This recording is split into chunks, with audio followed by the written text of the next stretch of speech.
J'ai parlé de ce livre dans mes recommandations du book club des Fringales littéraires et je me suis rendu compte que j'en avais jamais parlé ici alors qu'il s'agit peut-être de mon coup de cœur 2025. Ce livre, c'est Alors c'est bien de Clémentine Melloy. C'est un livre qui est une fresque familiale où Clémentine Melloy va de façon autobiographique nous parler de sa famille mais aussi surtout eh bien, des derniers instants de son père, puisque son père, il va mourir, il le sait. Et s'il y a bien une chose qu'il a envie de faire avant de partir, c'est de pouvoir organiser sa mort et de pouvoir organiser ses derniers instants.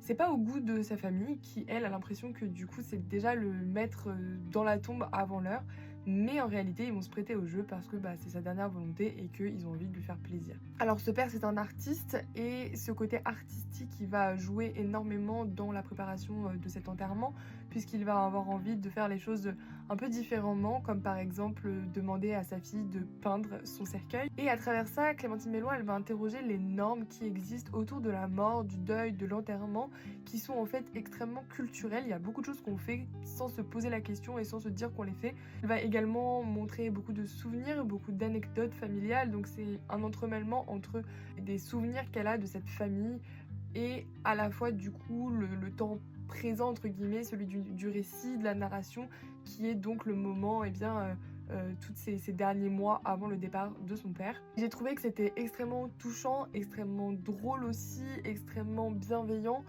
J'ai l'impression des fois que c'était ma propre famille puisqu'il y a énormément de petites anecdotes qui rendent le tout extrêmement humain.